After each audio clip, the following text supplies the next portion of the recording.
Hello बच्चों, आज हम हिंदी में समास पढ़ेंगे। समास किसे कहते हैं? दो या दो से अधिक शब्दों के परस्पर संयोग को समास कहते हैं। और वास्तव में जब शब्दों के मध्य में प्रयुक्त विभक्ति चिन्हों और प्रत्ययों का लोप हो जाने पर दो या दो से अधिक शब्दों को मिलाकर एक नया शब्द बनाते हैं, उस मेल या योग को परस्पर मिले हुए शब्दों को समस्त पद कहते हैं। जैसे उदाहरण देखेंगे, विद्या का मंदिर, तो इसका समास होगा विद्या मंदिर। राम और कृष्ण में और का लोप हो जाएगा तो इसका समास बनेगा राम कृष्ण। फिर है समास के भेद। समास के कितने भेद होते हैं? तो समास के 6 भेद होते हैं। पहला है अव्ययी भाव समास। अव्ययी भाव समास की परिभाषा है जिन समास में पहला पद अव्यय और दूसरा पद संज्ञा हो, यानी कि जिस समास में हमेशा पहला पद अव्यय आएगा और दूसरा पद संज्ञा आएगा या संज्ञा होगा, तो उसे अव्ययी भाव समास कहते हैं। जैसे प्रतिदिन, यथाशक्ति, अभियोग, प्रत्येक आदि। और उन शब्दों के विग्रह का इस प्रकार होंगे, जैसे कि उदाहरण देखेंगे हम। और प्रतिदिन या दिन दिन, प्रतिवर्ष यानी वर्ष वर्ष, यथाविधि अर्थात विधि के अनुसार, और यथाशक्ति अर्थात शक्ति के अनुसार। अभियोग यानी योग के योग्य। प्रत्येक अर्थात एक एक। आजन्म यानी जन्म पर्यंत। रातों रात, रात ही रात। बखूबी यानी खूबी के साथ। पहले पहल, पहले ही पहल। और बेमतलब यानी मतलब के बिना। फिर दूसरा समास है तत्पुरुष समास। जिस समास में पहले पद की विभक्ति का लोप हो और दूसरा पद प्रधान हो, उसे तत्पुरुष समास कहते हैं। और इस समास में जिस कारक का विभक्ति का लोप होता है, उसी कारक के नाम पर इस समास का नामकरण होता है। जैसे कि पहला है कर्म तत्पुरुष। कर्म तत्पुरुष का उदाहरण है हस्त को गत अर्थात हस्तगत। स्वर्ग को प्राप्त, जिसका समास है स्वर्ग प्राप्त। फिर करण तत्पुरुष, जिसमें से का प्रयोग होता है। हस्त से लिखित तो होगा हस्तलिखित। भाव से पूर्ण, जिसका समास होगा भावपूर्ण। संप्रदान में के लिए का प्रयोग होता है, तो ग्रह के लिए गुरु के लिए दक्षिणा, तो इसका होगा गुरु दक्षिणा। देश के लिए भक्ति, तो इसका समास है देश भक्ति। फिर है अपादान तत्पुरुष, जिसमें से का प्रयोग होगा। भय से भीत अर्थात भय भीत। पथ से भ्रष्ट अर्थात पथ भ्रष्ट। फिर है अपादान तत्पुरुष, जिसमें है नहीं फिर है संबंध तत्पुरुष, जिसमें राजा का पुत्र, इसमें का, के का प्रयोग होता है। राजपुत्र। गंगा का जल अर्थात गंगा जल। और फिर है अधिकरण तत्पुरुष। वन में वास अर्थात वनवास। और जल में मग्न अर्थात जलमग्न। फिर तत्पुरुष संबंध के अन्य भेद तत्पुरुष के अन्य 2 भेद माने जाते हैं, अलुक और नंच।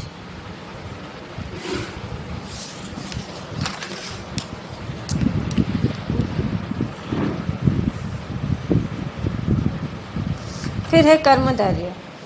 कर्मधारय समास में जिस समास में पहला पद विशेषण अथवा उपमान होता है तथा दूसरा पद विशेष्य अथवा उपमेय होता है, तो वह कर्मधारय समास कहलाता है। जैसे नीलकमल, महापुरुष, चरण कमल, महाजन आदि।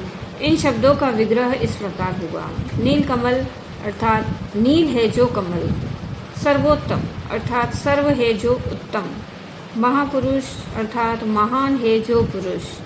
चरण कमल अर्थात चरण जैसे कमल।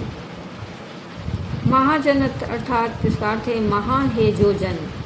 महात्मा अर्थात महान है जो आत्मा।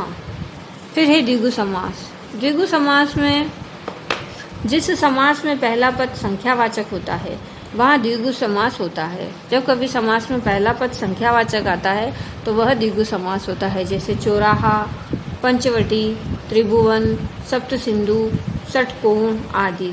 और इसमें विग्रह करते समय संख्यावाचक शब्द के साथ समाहार या समूह लिखना पड़ता है, जैसे कि एकलिंग, एक ही लिंग, दोपहर, दोपहर का समाहार, चतुर्वेद अर्थात 4 वेद का समूह या समाहार।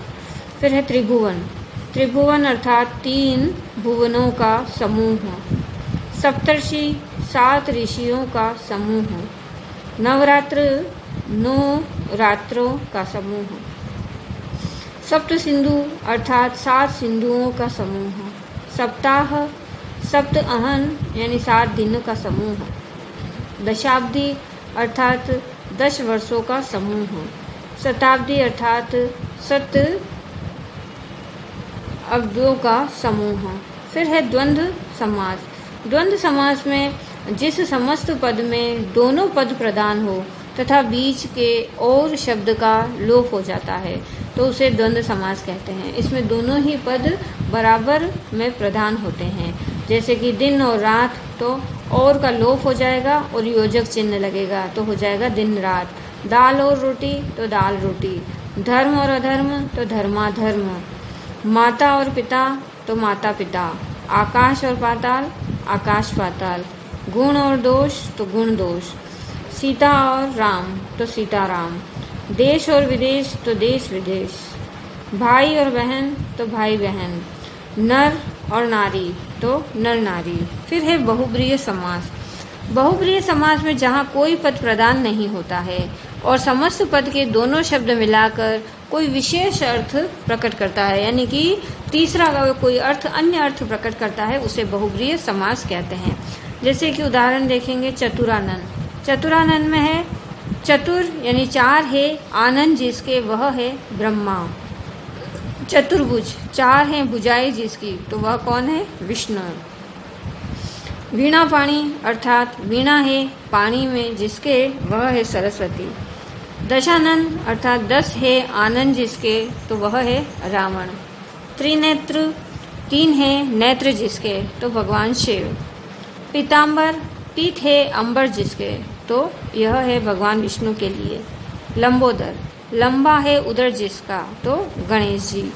दिगंबर यानी दिक यानी कि दिशाएं हैं अंबर जिसके, तो वह कौन है? भगवान शिव। तो इस प्रकार जब तीसरा अर्थ निकलता है तो वह बहुब्रीय समास के अंतर्गत आता है। इसी प्रकार चक्रपाणी, षडानन, वज्रायुत, हलायुत, चंद्रशेखर, निर्जन आदि पदों में बहुब्रीय समास होता है, क्योंकि इसमें तीसरा अर्थ होता है। समस्त पदों में प्रयोग में किए गए शब्दों को अलग अलग करके उनके विश्लेषण करने के समास विग्रह कहते हैं। इसमें कुछ उदाहरण है।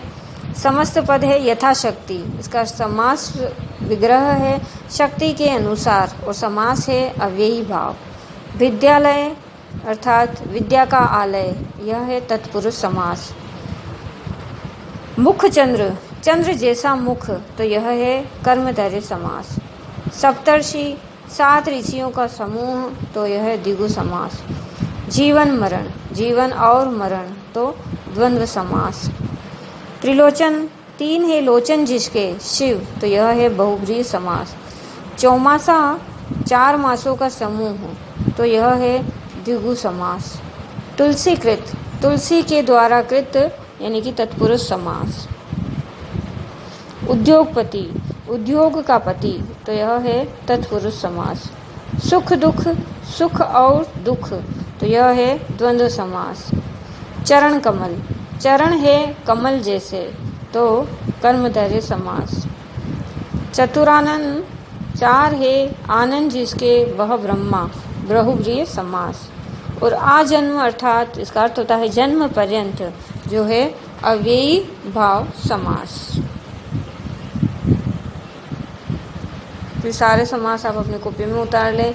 समास के 6 भेद और उनके उदाहरण सहित अपनी कॉपी में उतार लें।